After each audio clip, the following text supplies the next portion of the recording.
ഇന്ന് തന്നെ ഡൗൺലോഡ് ചെയ്യൂ. കാണൂ നിങ്ങളുടെ ഫേവറേറ്റ് ഷോസ്. നവീന്റെ കൂടെ പൂജയ്ക്ക് നിൽക്കുന്നത് ഒരുത്തി, നവീന്റെ കൂടെ ബെഡ്റൂമിൽ നിൽക്കുന്നത് വേറൊരുത്തി. നവീന്റെ കൂടെ പുറത്തു പോകുന്നത് വേറൊരുത്തി, തിരിച്ചു വരുന്നത് വേറൊരുത്തി, സർപ്പശാപം മാറ്റുന്നത് വേറൊരുത്തി. നാണമില്ലേ നിങ്ങൾക്കൊക്കെ? ഉദയ, കാര്യം എന്താണെന്ന് പറയേ. എന്നാ കേട്ടോളയാ. ഹലോ നവീൻ, ഗാഥമോൾ അടുത്തുണ്ടോ? ഇല്ല, ഗാഥ അമ്മയുടെ അടുത്താ. മോളെന്നെ വിളിച്ചിരുന്നു. കഴിഞ്ഞ ദിവസം ബെഡ്റൂമില് നാഗത്തിനെ കണ്ട കാര്യം അവള് പറഞ്ഞായിരുന്നു. വേറെ ആരും നാഗത്തിനെ കണ്ടില്ലെന്ന് അവള് പറഞ്ഞത്. ഗാഥ നാഗത്തിനെ കണ്ടു എന്ന് പറയുന്നത് സത്യമാണ്. ഞാനും കണ്ടു. അത് ഉപദ്രവമൊന്നും ഉണ്ടാക്കാതെ പുറത്തേക്ക് പോയിന്നാ തോന്നുന്നത്. നവീൻ, ഇപ്പൊ നാഗം വന്നു എന്ന് പറയുന്നത് ചിലപ്പോ ഒരു നോർമൽ സംഭവമായിരിക്കും. പക്ഷേ ഇത്രയും വലിയ വിശ്വാസങ്ങളൊക്കെ ഉള്ളൊരു വീട്ടില്, അതും സർപ്പബലി പോലൊരു ചടങ്ങ് നടന്ന വീട്ടില് നാഗത്തിന്റെ സാന്നിധ്യം ഉണ്ടാവുന്നത് ചെറുതായിട്ട് കാണാൻ പറ്റില്ലല്ലോ. ഗാഥമോൾക്ക് അവിടെ നിൽക്കാനായിട്ട് നല്ല ഭയമുണ്ട്. എനിക്കറിയാം. ഗാഥമോളുടെ ഭയം മാറുന്നവരെ 2-3 ദിവസം നിങ്ങള് ഇവിടെ വന്ന് നിൽക്കുവോ, അല്ലെങ്കിൽ മറ്റേതെങ്കിലും വീട്ടിലേക്ക് മാറുവോ ഒന്ന് ആലോചിച്ചൂടെ?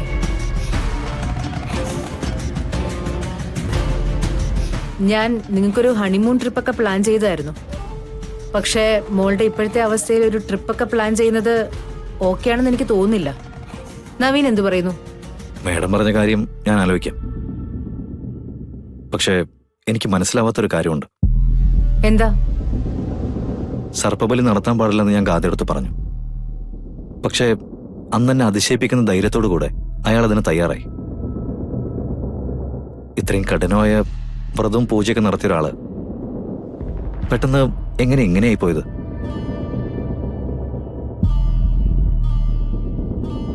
സർപ്പബലിക്കളത്തിൽ വന്നിട്ട് ദിവ്യനാഗത്തെ പോലും പേടിക്കാത്ത ഒരാള് ഇങ്ങനെ മാറിയത് എങ്ങനെയാണെന്ന് എത്ര ചിന്തിച്ചിട്ട് എനിക്ക് മനസ്സിലാവുന്നില്ല. അത് പിന്നെ മനുഷ്യരുടെ മനസ്സല്ലേ. നവീനോടൊപ്പം ജീവിച്ചേ പറ്റൂ എന്നുള്ള തീരുമാനത്തില് അവൾ എല്ലാ കാര്യത്തിലും ധൈര്യം കാണിച്ചു. പക്ഷെ എല്ലാം അവസാനിച്ചിട്ടും വീണ്ടും ഇതൊക്കെ കാണേണ്ടി വരുമ്പോ മനസ്സ് പതറിപ്പോയിട്ടുണ്ടാവും. നവീൻ അവളുടെ കൂടെ തന്നെ നിൽക്കണം, അവളെ സമാധാനിപ്പിക്കണം. ശരി മാഡം, ഗാഥയുടെ പേടി അവസാനിപ്പിക്കാൻ വേണ്ടി എന്ത് ചെയ്യാനും ഞാൻ തയ്യാറാ. എങ്കിൽ നവീൻ ഫോൺ വെച്ചോളൂ. Okay ma'am.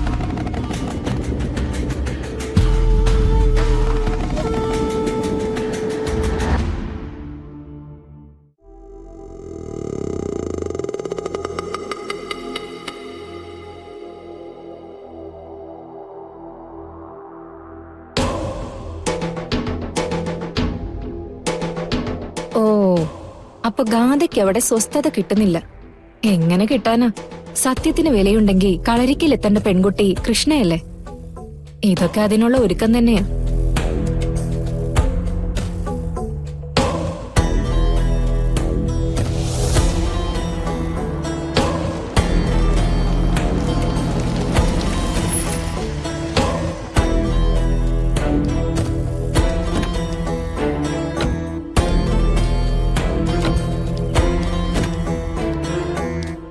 ഉദയേട്ടാ,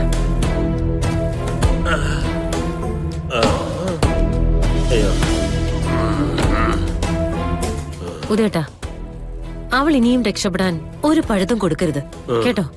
അങ്ങനെയായിരിക്കണം കാര്യങ്ങൾ അവതരിപ്പിക്കേണ്ടത്. ഇക്കാര്യത്തിന് വേണ്ടി ഞാൻ ഒരുപാട് തല്ലുകൊണ്ടതല്ലേ നിർമ്മലേ. ഇതെങ്ങനെ കൈകാര്യം ചെയ്യണമെന്ന് എനിക്കറിയാം. അമ്മേ, സത്യം ബോധ്യപ്പെട്ട മുത്തശ്ശി അവളെ ഇപ്പൊ തന്നെ ഇറക്കി വിടുവല്ലേ? മുത്തശ്ശി ഇറക്കി വിടാൻ മടിച്ചാ നമ്മൾ പിടിച്ച് വെളി തള്ളിലടി. നീ വാ.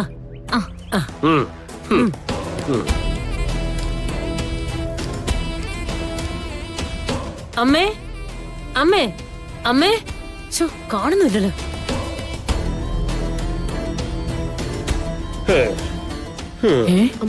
എന്താ ഇത്?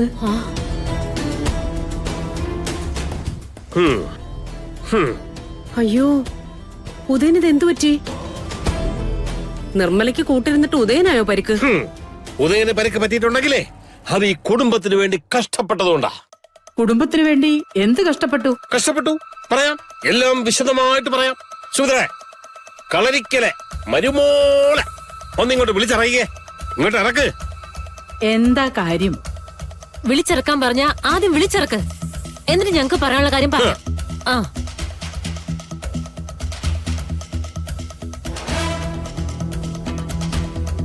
വന്ന് കേറിയപ്പോ തന്നെ തുടങ്ങിയോ നിങ്ങള്? ഉദയനെ കണ്ടോ നന്ദേട്ടാ? പരിക്ക് എങ്ങനെ പറ്റിയതാണെന്ന് ചോദിച്ചപ്പോ കുടുംബത്തിന് വേണ്ടി ത്യാഗം അനുഭവിച്ചതാണെന്നൊക്കെയാ പറയുന്നത്. അതെ, ത്യാഗം അനുഭവിക്കാൻ പോയത് തന്നെ. അളിയ, ഈ കുടുംബത്തിനു വേണ്ടി ചില കാര്യങ്ങൾ തെളിയിക്കാൻ വേണ്ടി എനിക്ക് ഒരുപാട് കഷ്ടപ്പെടേണ്ടി വന്നിട്ടുണ്ട്. പക്ഷെ അപ്പോഴൊക്കെ നിങ്ങൾ എന്നെ പൊട്ടനെന്നും മണ്ടനെന്നും വിളിച്ച് അപമാനിച്ചു. പക്ഷെ ഉദയൻ പൊട്ടനും മണ്ടനും അല്ലാന്ന് ഇന്ന് ഇപ്പൊ ഇവിടെ ഞാൻ തെളിയിക്കാൻ പോവാ. ആ സുമിത്രേ, വിളിക്ക്, മരുമോളെ വിളിക്ക്, ഗാഥയെ വിളിക്ക്, വിളിച്ചിറക്ക്. ഗാഥമോളെ ഒന്നിങ്ങി വന്നേ. ഇവിടുന്ന് നിങ്ങള് ആശുപത്രിയിലേക്കാ പോയത്. അതും ആരും അങ്ങോട്ട് വരേണ്ട ആവശ്യമില്ലെന്ന് നിങ്ങൾ പ്രത്യേകം വിളിച്ചു പറഞ്ഞു. അപ്പൊ ഞാൻ ഉറപ്പിച്ചു, ഈ പോക്കിനും നിൽപ്പിനും പുറകിൽ എന്തോ ഗൂഢാലോചനയുണ്ടെന്ന്. ആവശ്യമില്ലാത്ത കാര്യങ്ങൾ എന്തെങ്കിലും വിളിച്ചു പറയാനാണ് ഉദ്ദേശമെങ്കിൽ ആ അമ്മ ഞങ്ങളെ വീട്ടിൽ നിന്ന് പുറത്താക്കും അല്ലേ? ദേ, കാറിൽ നിന്ന് സാധനങ്ങൾ ഒന്നും ഇറക്കിയിട്ടില്ല. ഇറങ്ങി പോണ്ടി വന്നു കഴിഞ്ഞാ പോവാൻ തന്നെയാ വന്നത്. പക്ഷേ ഇറക്കി വിടേണ്ടത് ആരെയാണെന്ന് അമ്മയൊന്ന് തീരുമാനിച്ചാ മതി.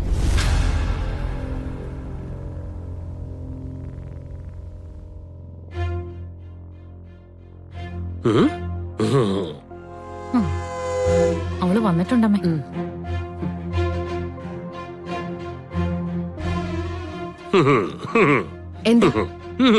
എന്താ അമ്മേ? ലോട്ടറി കച്ചവടമൊക്കെ എങ്ങനെ പോകുന്നു? ഒരു ബമ്പർ എടുക്കാനുണ്ടാവോ കയ്യില്? എന്ത്? നിനക്ക് മനസ്സിലായില്ലേടി? നീ ആരാ? കളരിക്കൽ തറവാടിനെ കുറിച്ച് നീ എന്താ കരുതി വെച്ചിരിക്കുന്നെ? നീയൊക്കെ ഇവിടെ എന്ത് വേഷം കെട്ട് കാണിച്ചാലും ചോദിക്കാനും പറയാനും ആളില്ലാന്ന് വിചാരിച്ചോ? കീർത്തി, മതിയാക്ക സുമിത്രേ. ഇവൾ ആരാണെന്ന് നിങ്ങൾക്കറിയില്ല. ഇവൾ എങ്ങനെയാണ് കളരിക്കൽ തറവാടിനെ ചതിച്ചോണ്ടിരിക്കുന്നെന്ന് നിങ്ങൾക്കറിയില്ല.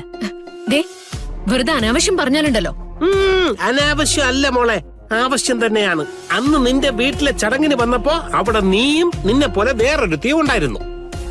അത് സത്യമല്ലേ? സത്യമല്ലേ? അത് കഴിഞ്ഞ് നവീന്റെ ബർത്ത്ഡേ ദിവസം ഇവിടെ ഈ വീട്ടില് നീയും ഉണ്ടായിരുന്നു, നിന്നെ പോലെ വേറൊരുത്തിയും ഉണ്ടായിരുന്നു.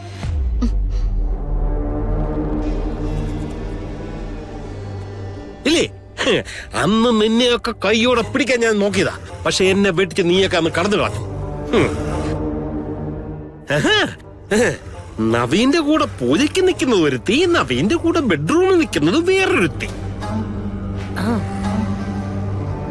നവീന്റെ കൂടെ പുറത്തു പോകുന്നത് വേറൊരുത്തി, തിരിച്ചു വരുന്നത് വേറൊരുത്തി, സർപ്പശാപം മാറ്റുന്നത് വേറൊരുത്തി. നാണമില്ല നിങ്ങൾക്കൊക്കെ? ഉദയ, കാര്യം എന്താണെന്ന് പറയേ.